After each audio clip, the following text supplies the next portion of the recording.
STI engineering college Vidisha में grant और arrear भुगतान को लेकर गंभीर सवाल उठने लगे हैं। मामले में आरोप है कि पात्र कर्मचारियों को उनका हक नहीं दिया गया, जबकि कुछ अपात्र लोगों को नियम विरुद्ध लाभ पहुंचाने की कोशिश की गई। इस मुद्दे ने शासन की निगरानी व्यवस्था और वित्तीय पारदर्शिता पर सवाल खड़े कर दिए हैं। चेतन सिंह राजपूत ने आरोप लगाया है कि कॉलेज में भुगतान प्रक्रिया के दौरान कई स्तरों पर गड़बड़ियां की गई हैं। इनके मुताबिक कुछ कर्मचारियों का एरियर तैयार ही नहीं किया गया, जबकि 89 दिनों की अल्पकालिक सेवा को नियमित सेवा मानकर भुगतान गणना की गई है। साथ ही 1 अप्रैल 2000 के बाद नियमित हुए कर्मचारियों को भी एरियर लाभ देने का मामला सामने आया है। राजपूत का आरोप है कि स्वीकृत पदों की स्थिति और पात्रता संबंधी नियमों को नजरअंदाज कर कुछ लोगों को आर्थिक लाभ पहुंचाने की कोशिश की गई है। उन्होंने पूरे मामले की उच्च स्तरीय जांच, संदिग्ध भुगतानों पर रोक और जिम्मेदार अधिकारियों पर कार्रवाई की मांग की है।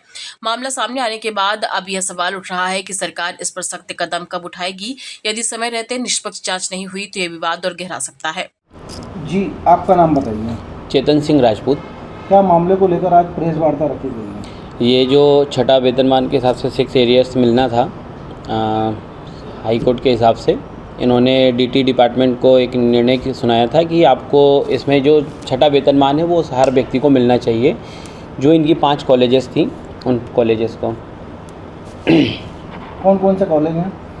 इसमें STI engineering, STI polytechnic, MGST, Shri Vaishnav और एक और है इंदौर के हैं। मतलब एक ग्वालियर का है, 2 विदिशा के हैं, 2 इंदौर के हैं। आपके पास घोटाले के सभी डॉक्यूमेंट्स हैं कंप्लीट?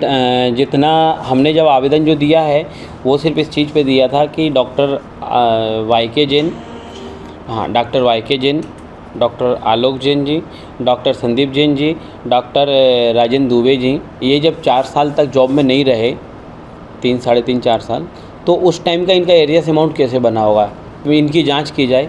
साथ में इस पूरी लिस्ट को जब जांचेंगे तो इसमें RTA से जो जवाब आया उसके मुताबिक तो लगभग 80% लोग ऐसे हैं जिनके जवाब जो अपात्र उस लिस्ट में है, जिनका कहीं ना कहीं ऊपर नीचे चीज़ें मिलेगी ही मिलेगी। आप एक सोशल एक्टिविस्ट हैं, बार बार दिखते रहते हैं कैमरेज पे, तो मतलब ये मामला आपके पास आया कैसे?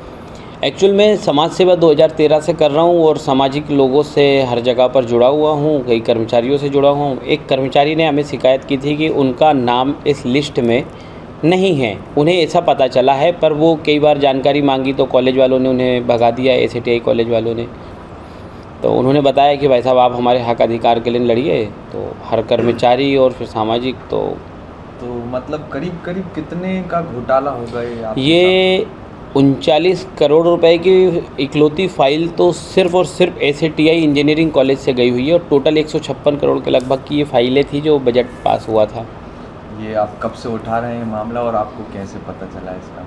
जब उन्होंने मुझे शिकायत की कि हमारा नाम उस लिस्ट में नहीं है, आप इस पे जानकारी लीजिए, हमने भी जानकारी मांगी और जानकारी मांगने के बाद में पिछले 5 महीने से लगातार इस पे वर्किंग में हैं। अच्छा, और अगर ये मान लीजिए आप कह रहे हैं घोटाला है, तो मतलब आप किस बेस पर बोल रहे हैं? जो आपके पास डाटा है कंफर्म है वो डाटा कि नहीं? हाँ, मेरे पास इन लोगों को गलत ठहराने के लिए कंप्लीट दस्तावेज हैं जिसमें ये सब गलत ठहर सकते हैं। जिन्होंने इस लिस्ट को बनाया है उन लोगों ने कितनी बड़ी गलतियां की हैं, संपरीक्षा ने उसे कैसे अप्रूवल दिया, DT डिपार्टमेंट ने उसे कैसे अप्रूवल दिया और कैसे ये फाइल वित्त विभाग तक चली गई, ये पूरी जांच का विषय है। और आप क्या चाहते हैं कि इसमें आगे क्या होना चाहिए? इस पूरी फाइल की जो एसटीआई इंजीनियरिंग कॉलेज है उसकी तो होनी ही चाहिए, साथ में जो बाकी 4 कॉलेजेस हैं उनकी भी जांच होनी चाहिए और जांच होने के बाद में सारी कॉलेजेस के जांच हो और उसके बाद जो पात्र व्यक्ति हैं उन्हें पैसा मिले, अपात्रों को पैसा नहीं मिले। आपके हिसाब से इसमें मुख्य दोषी कौन है जो ये सारा मामला है? एसटीआई इंजीनियरिंग कॉलेज की जिसने फ़ाइल बनाई है, जिसने उन्हें वेरीफाई किया है और जिन लोगों ने उस पर सबने साइन किए हैं वो सभी लोग इसमें दोषी हैं। जी, आपका नाम बता दीजिए। चेतन सिंह राजपूत।